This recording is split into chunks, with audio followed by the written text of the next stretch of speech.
Start नहीं हुआ।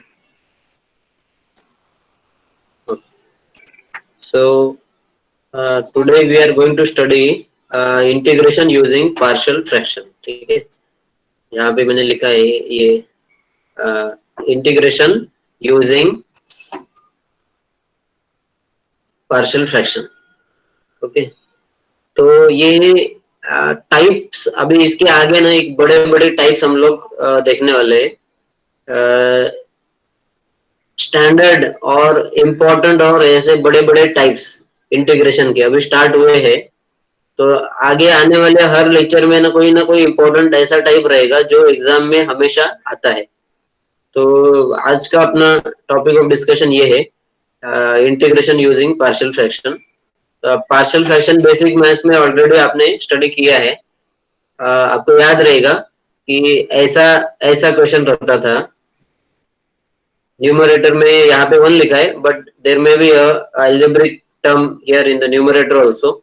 Then we used to write this expression as a upon x plus 1, b upon x plus 2, c upon x plus 3. ये लिख के बाद में we used to use our technique. partial fraction में technique है, and using that technique we used to find values of a b c. यहाँ पे find किया है। after finding these values इधर तक हम लोग करते थे। अगर आपको याद रहेगा बेसिक मैथ्स में जो पार्शियल फ्रैक्शन आपने पढ़ा है वो इधर तक आप करते थे। Final answer should be a question, जो भी question numerator upon fraction term रहेगा is equal to A upon B upon C upon जितने भी आपने लिए हैं स्टार्टिंग में फर्स्ट स्टेप में, वो फाइनल आंसर होता। अभी आपका काम एक ही स्टेप का आगे का एडिशनल स्टेप आपको करना है in this technique is we want to integrate. Question is to integrate this. So we will finally, after writing this in this expression, partial fraction, we will integrate this. इसका integration होएगा। तो इसमें आपको यहाँ पे क्लियर दिख रहा है कि फायदा क्या हुआ। पहले 3 टर्म मल्टीप्लिकेशन में थे, वो सब टर्म स्प्लिट होके एक एक आ गया। And we know how to integrate single term. ये इसका इंटीग्रेशन आप कर सकते हैं बाद में। तो ये मैं आपको बताने वाला हूँ प्रॉब्लम। पहले हम लोग एक छोटा सा रिवीजन करेंगे, क्योंकि आप कितने लोगों को याद है मुझे मालूम नहीं। तो एक रिवीजन करेंगे पार्शियल फ्रैक्शन के बारे में जो मैंने बताया था। तो पहले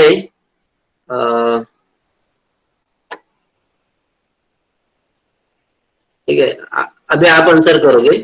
ये पार्शियल फ्रैक्शन का स्टार्टिंग है। अगर आपको याद रहेगा मैंने आपको ये बताया था first lecture of partial fraction में सिखाया था कि कैसे स्प्लिट करने का। उसमें भी अलग अलग टाइप के टर्म्स होते हैं। तो जितना पॉसिबल है मैंने यहाँ पे ट्राई किया आपको बताने का। अगर अभी नहीं समझ में आया ठीक से तो आगे प्रॉब्लम हो सकता है पार्शियल फ्रैक्शन में। तो आपको ये पार्शियल फ्रैक्शन एग्जैक्टली सेम है जो बेसिक मैथ्स में करते थे, खाली 2-3 स्टेप आगे का जो है that will be about integration of those terms. तो वो खाली अलग है, अदरवाइज पार्शियल फ्रैक्शन तो वही है।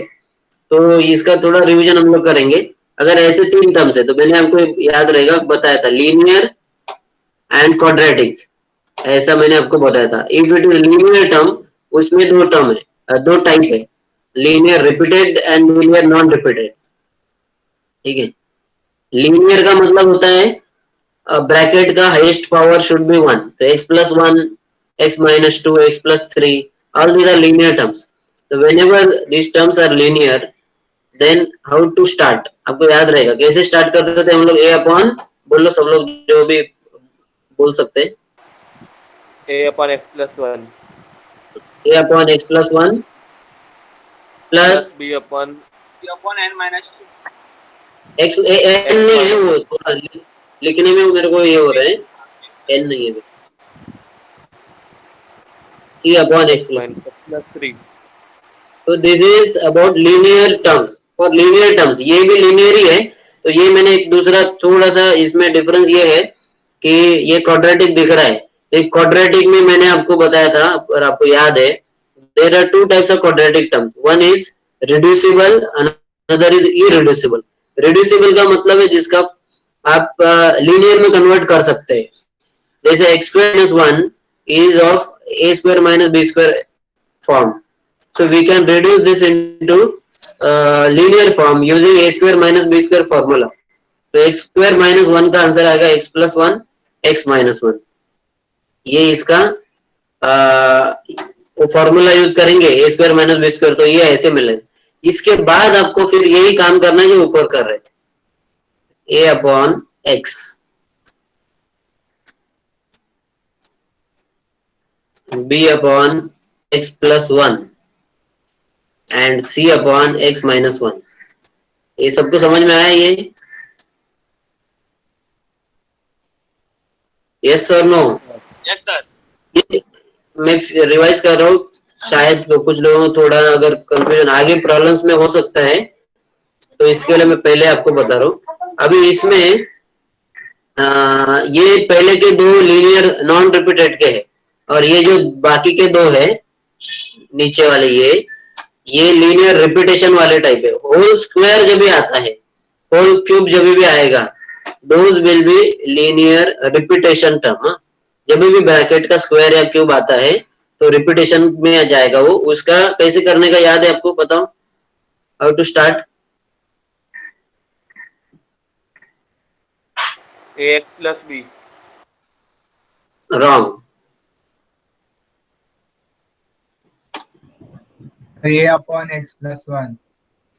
a upon x plus 1 b upon X plus 1 the whole square. very good. x plus 1 whole square. अगर क्यूब रहता था तो आपको ऐसे अभी c upon x plus 1 का क्यूब उधर तक जाना पड़ेगा. तो इधर जो पावर रहेगा इसको रिपीटेशन मतलब ब्रैकेट का पावर रहेगा. तो आपको एक एक स्टेप में एक एक पावर बढ़ाना है. पहले 1 से फिर 2 फिर 3 नहीं है यहाँ पे. पहले होल स्क्वायर के लिए ये दो टर्म आएगा and for x minus 1 there will be only one single term, एक अकेला टर्म. तो इसको ऐसे लिखा जाता है. देखो ये अगर आपको नहीं समझा ना तो आपको लगेगा मेरे को आता है, लेकिन आप एग्जाम में बराबर गलती करोगे क्योंकि आपने उसका फर्स्ट स्टेप ही रॉन्ग लिखा. किसी ने इसको x प्लस बी लिखा, x प्लस बी का क्वाड्रेटिक है. ये क्वाड्रेटिक में नहीं लेने हैं इसको, ये समझो आप ठीक से. दिस इज ये reducible quadratic term. x plus 1 into x plus 1 लिख सकते हैं ना इसको, तो रिड्यूसिबल है. इसको भी वैसे ही लिखना है. जब भी x आता है only x, then also it is to be consider a single term. आप a अपॉन एक्स स्क्वायर में मत लिखो उसको. a अपॉन एक्स स्क्वायर है तो a अपॉन एक्स आएगा, then b upon x square आएगा and c upon x plus 1 आएगा. ठीक है. ये जो है इसको बोल देंगे हम लोग पार्शियल फ्रैक्शन का स्टार्टिंग कैसे करना है. तो मैंने यहाँ पे दो दिखाए हैं, linear non repeated and linear repeated. ये है लीनियर रिपीटेड. रिपीटेशन रहेगा तो ऐसे करने का, और ऊपर का जो है that is linear non repeated. Quadratic के लिए मैं दूसरा आपको यहाँ पे बताता हूँ.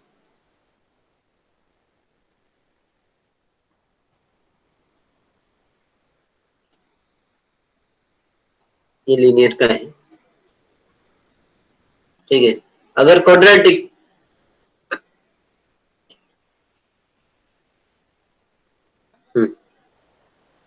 यहाँ पे क्वाड्रेटिक टर्म्स है, तो एक टर्म जिसको बोलेंगे irreducible quadratic. X square minus 1 को फैक्टराइज कर सकते हैं, एक्स स्क्वायर प्लस 1 को नहीं कर सकते. खास करके जब भी x square plus 1 x square plus 2 ऐसे टर्म्स आएंगे तो समझ लो कि वो क्वाड्रेटिक है, जो रिड्यूस नहीं होता है. देयर इज नो फॉर्मूला और no factorization can be done. तो इसके लिए फिर इसका न्यूमरेटर का टर्म थोड़ा अलग है. बोलो अभी बताओ क्वाड्रेटिक के लिए क्या आएगा न्यूमरेटर में?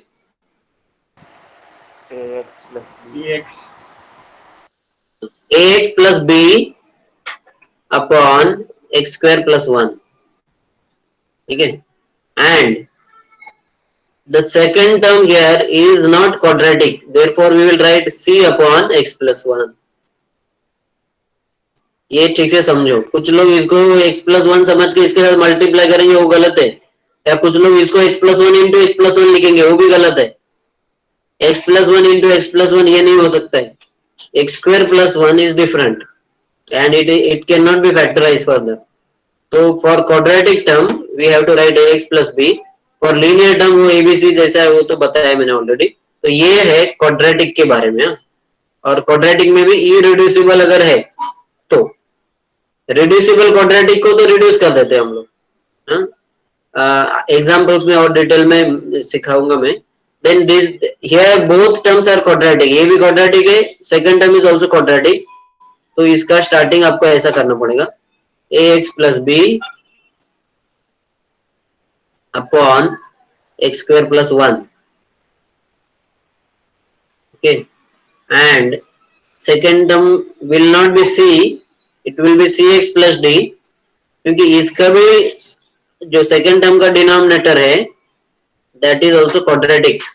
तो क्वाड्रेटिक रहेगा तो क्वाड्रेटिक जैसे करना है आपको, तो ऐसे अपने को करना पड़ेगा। ये फर्स्ट स्टेप खाली एक्सप्लेन कर रहा हूँ मैं, प्रॉब्लम सीधा एक्सप्लेन कर सकता हूँ, लेकिन क्या है मुझे लगता है कि टेक्निक सबको आता है, लेकिन ये जो है स्टार्टिंग में मिस्टेक हो गया तो आगे प्रॉब्लम हो सकता है, इसके लिए ये मैं अलग से बता रहा हूँ। देन ये दो ही एग्जांपल्स है, थर्ड वाला अलग एग्जांपल है। इधर मैंने एक x माइनस 1 लिखा है and second term is x square minus 1।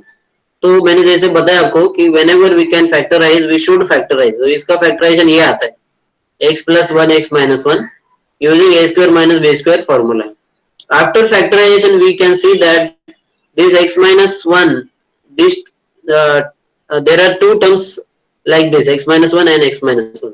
तो उन दोनों को x1 का स्क्वायर करके लिखो। अगर किसी ने इसके बाद सीधा a upon x minus 1, b upon x plus 1, c upon x minus 1 लिखा तो गलत हो जाएगा सब।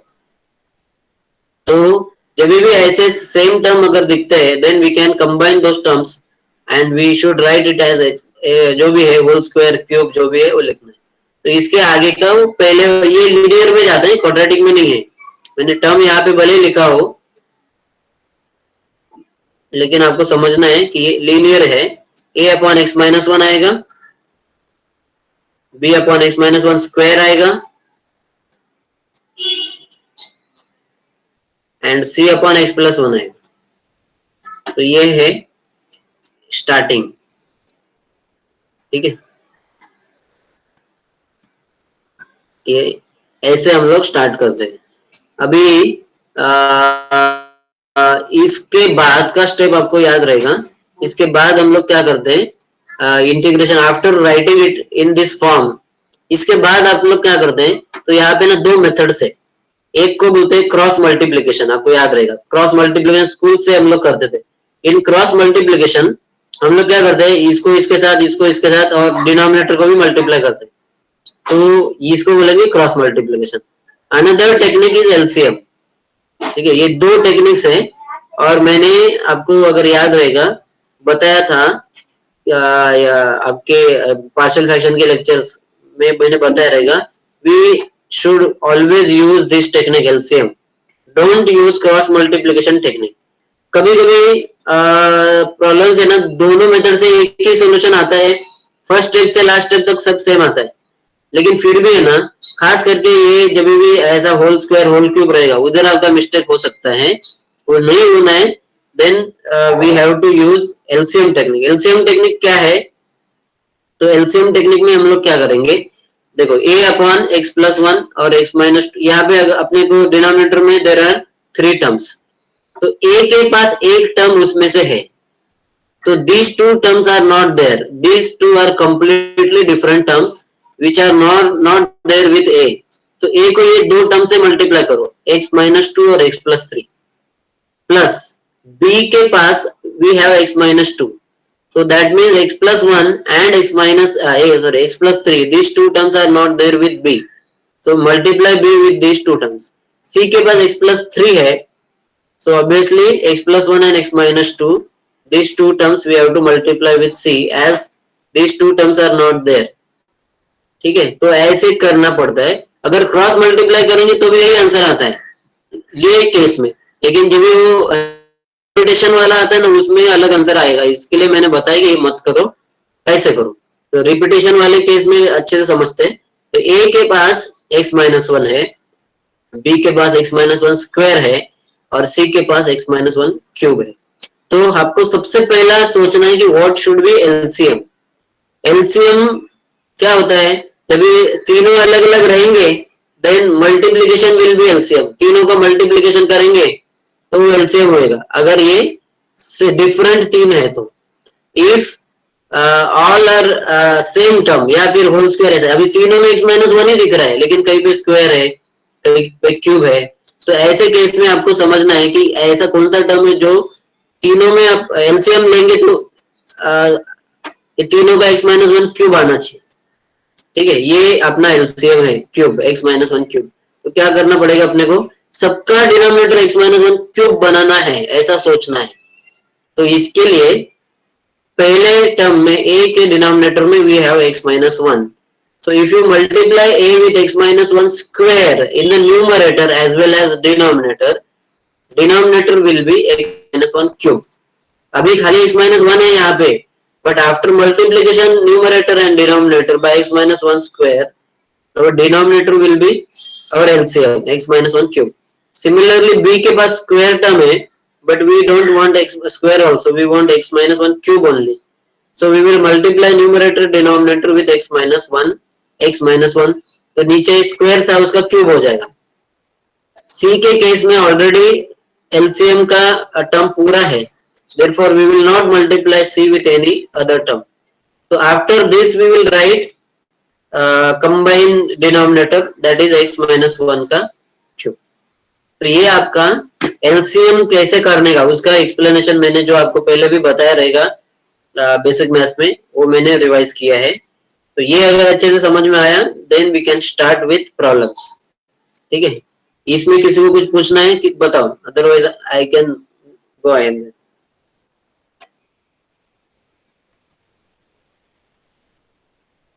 Any doubt?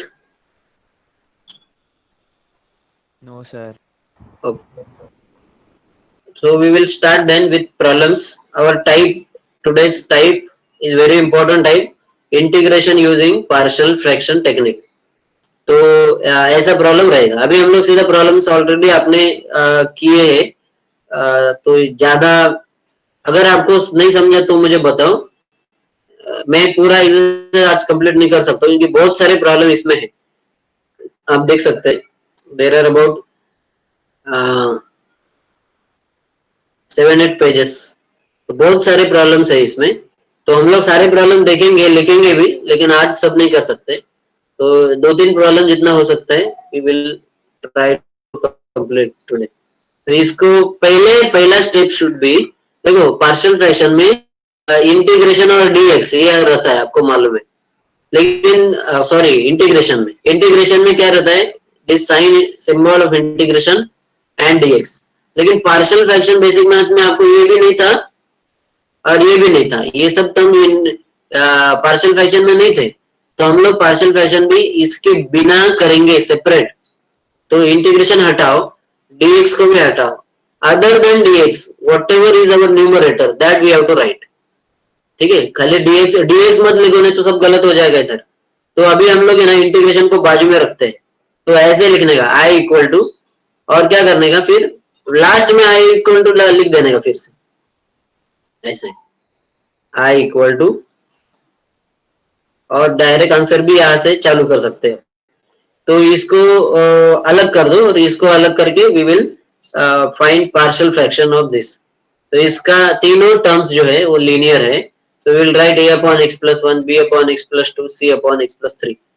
After this we will use our LCM technique. तो a के पास ये तीनों डिफरेंट है, therefore actually जब भी डिफरेंट रहेगा ना तो क्रॉस मल्टीप्लिकेशन और वो एक ही होता है। a के पास एक टर्म ये है लेकिन ये दोनों नहीं है, a को ये दोनों से मल्टीप्लाई कर दो, x plus 2 x plus 3। b के पास x plus 2 है, so we have to multiply with x plus 1 and x plus 3।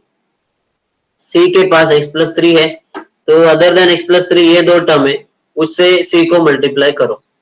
तो आफ्टर मल्टीप्लिकेशन या एलसीएम, इन्होंने वो स्टेप नहीं लिखा है जो मैंने एक्सप्लेनेशन में लिखा था, वो लिखने के बाद आपको कंपेयर करना है एक्चुअली। अगर आपको याद रहेगा बेसिक मैथ्स में भी मैंने आपको ऐसे ही सिखाया था, न्यूमरेटर डिनोमिनेटर सेम बनाना है तो मल्टीप्लिकेशन या एलसीएम करके then we have to write comparing both sides. Left side का numerator equal to right side का न्यूमरेटर, ऐसा लिखना चाहिए। या फिर अगर आपको समझ में आता रहेगा तो ऐसे भी कर सकते। तो 1 इक्वल टू दिस। अभी आपको याद रहेगा मैंने आपको 2 मेथड्स बताए थे to find A B C. मैंने आपको एक्चुअली 3 मेथड बताए थे। पहला मेथड कौन सा था? To find values of A B C. हम लोग क्या करेंगे? पहला मेथड क्या है?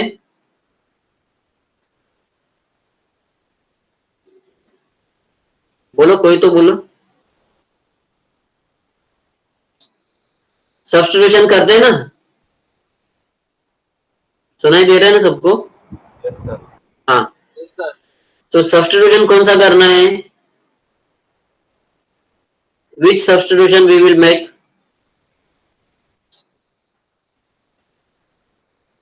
जिससे ये टर्म जीरो बने। x प्लस 1 को अगर जीरो बनाना है then what substitution we should make? If you minus -1। Yes, if you replace x with -1 ये टर्म जीरो बनने वाला है। तो आप एक -1 पुट करके आपका ना एक का कुछ किसी ना किसी का आंसर आएगा। फिर -2 पुट करेंगे तो दूसरे का आंसर आएगा। -3 पुट करेंगे तो तीसरे का आंसर आएगा।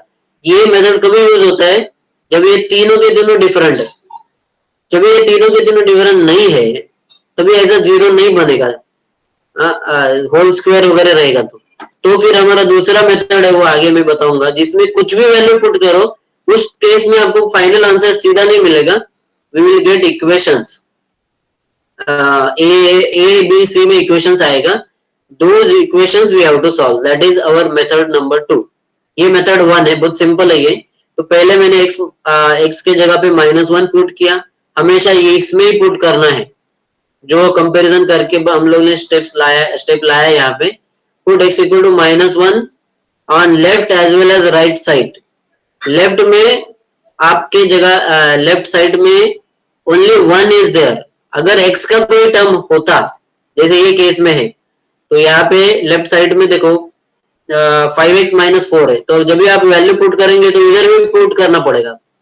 2 पुट कर दिया लेफ्ट में भी। लेकिन अपने ये वाले प्रॉब्लम में we don't have any term, 1 ही लिखना पड़ेगा। तो 1 के जगह पे वैल्यू डाल ही नहीं सकते, तो -1 भी डालेंगे तो भी 1 के जगह पे वैल्यू नहीं डाल सकते। x के जगह पे वैल्यू डालना है अपने को, तो 1 ही रहेगा लेफ्ट साइड में। एंड राइट साइड में यू रिप्लेस -1 हियर। तो इधर -1 पुट करोगे तो ऐसा मिलेगा, इधर -1 पुट करोगे तो ऐसा मिलेगा, x के जगह पे -1। अभी आपको शायद किसी को लगेगा b और c तो लिखा ही नहीं। एक्चुअली b और c का टर्म जीरो बनने वाला है।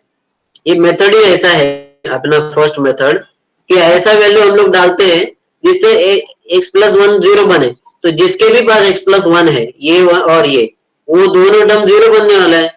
If you substitute x equal to -1 here and here, ये दोनों के दोनों जीरो बनने वाले हैं। b के साथ भी जीरो ही आएगा और c के साथ भी जीरो ही आने वाला है अपने को। तो इसका मतलब नहीं लिखेंगे तो भी चलेगा, लिखेंगे तो भी चलेगा। मैंने पहले बताया था आपको लिखो करके, लेकिन यहाँ पे नहीं लिखा है। तो a multiply by 1 and a multiply by 2। तो यहाँ पे 2a इक्वल टू 1 करके अपने को एक्सप्रेशन मिल रहा है। 2a equal to 1, therefore a equal to half. तो a का वैल्यू मिल गया। अभी हम लोग b का वैल्यू फाइंड करेंगे, जो भी b या c किसी का भी फाइंड करेंगे, जो भी मिलेगा। Second substitution is x equal to -2। -2 आपको x के जगह पे पूरे एक्सप्रेशन में पुट करना है। तो अगर आप पुट करोगे तो लेफ्ट में 1 आएगा, राइट साइड में इधर -2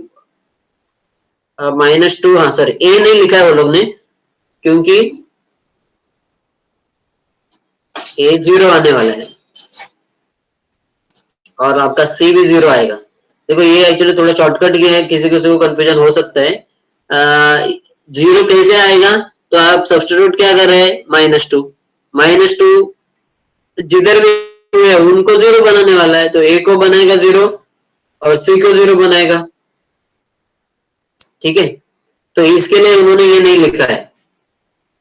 लेकिन अगर कोई वैल्यू बचता रहेगा तो भी आप सीधा उसको 0 लिखेंगे या टर्म लिखेंगे नहीं और आंसर निकालेंगे तो वो गलत होएगा। फिर ऐसा नहीं करना अपने को। कुछ लोग क्या करते हैं, a का वैल्यू निकालना है तो a में सब्स्टिट्यूट करके आंसर निकालेंगे, इधर सब्स्टिट्यूशन ही नहीं करेंगे। सब्स्टिट्यूशन करने के बाद अगर 0 आता है then don't write, and even if you write that is also correct. तो सब्स्टिट्यूशन x इक्वल टू -2 करो तो अपने को 1 equal to b into -1 into 1 आता है। तो minus B is equal to 1, that means b is equal to -1। तो अपने को a का मिल गया वैल्यू, b का मिल गया वैल्यू। c के लिए सब्स्टिट्यूशन करेंगे -3, पुट x इक्वल टू -3। तो लेफ्ट और राइट दोनों जगह सब्स्टिट्यूशन करना है अपने को। तो लेफ्ट में 1 है तो कुछ सब्स्टिट्यूशन नहीं आएगा, लेकिन राइट साइड में उन्होंने खाली c के साथ लिखा है, obviously because a and b both term will be 0। क्यों 0 होने होगा ये? क्योंकि ये दोनों के साथ एक x+3 टर्म रहेगा। देखो b के साथ x+3 है और a के साथ x+3 है, and if you put x equal to -3, a भी 0 बनेगा और b भी 0 बनेगा, लेकिन c नहीं बनेगा क्योंकि c के पास वैसा टर्म नहीं है। देयरफॉर c के साथ वाला टर्म बचेगा, तो 2c इक्वल टू 1 मिलता है अपने को, that means c is equal to half. तो अपने को ऐसे तीनों वैल्यू मिले, a, b और c। तो कुछ हम लोग क्या करते थे पार्शियल फ्रैक्शन में, इतना करते थे और ऐसे लिख के छोड़ देते थे, question equal to a upon term जो भी आपने जैसा लिखा है फर्स्ट स्टेप में, b upon second fraction, c upon third fraction. तो ये करने के बाद हम लोग रुकते थे, लेकिन अपने को यहाँ पे करना है integration. So that means after writing this into partial fraction form we have to integrate also. तो इसका इंटीग्रेशन कैसे करना है? तो इसको ना एडिशन है, therefore we will consider all this terms as separate terms. तो ये लोग ने क्या किया है, आपने देखा रहेगा बहुत सारी जगह पे, वो हर टर्म्स को अलग अलग इंटीग्रेशन साइन दिया है और अलग अलग डीएक्स भी दिया है। अगर अलग से इंटीग्रेशन साइन नहीं है तो डीएक्स भी दे सकते हैं। और मैंने मेरे नोट्स में अगर आपने देखा रहेगा तो सब जगह एक ही इंटीग्रेशन साइन दिया है, वो दोनों राइट है, आप कैसे भी लिख सकते हैं। तो अपने को यहाँ पे हाफ इंटू ये मिला, -1 इंटू ये है, हाफ इंटू ये है। अभी ये तीनों के तीनों 1/x के ax प्लस बी फॉर्म है, ठीक है। ये तीनों के तीनों 1/x के ax प्लस बी फॉर्म है।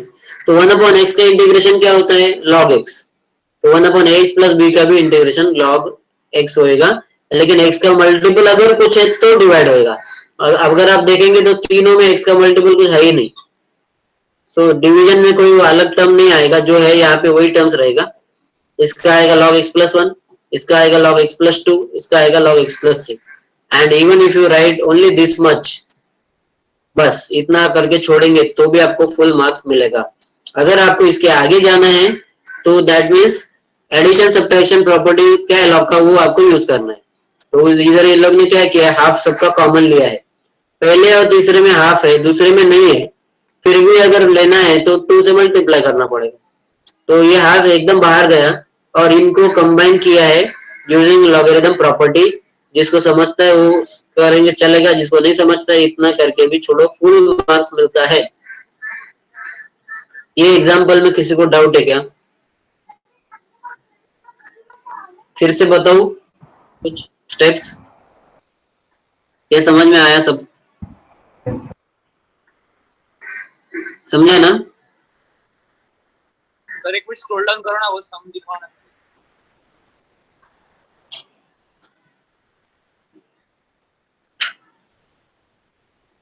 इधर जो final values of partial value उसका वैल्यूज डालना है सर। हाँ, final answer using logarithm property आगे करना है। उन्होंने एक 2 को इधर लिया है, लॉगरिथम का थर्ड प्रॉपर्टी यूज करके इधर लिया है। ये 2 एडिशन है, इसके लिए न्यूमरेटर में मल्टीप्लाई होएगा, जो सब्ट्रैक्शन है वो डिनोमिनेटर में आएगा। लेकिन ये जरूरत नहीं है, अगर आपने नहीं किया तो भी चलेगा, करना है तो करो, नो प्रॉब्लम, आपका मर्जी, आपको करना है तो भी चलेगा। फुल मार्क्स आपको इधर भी मिलेगा अगर आप इतना लिखोगे।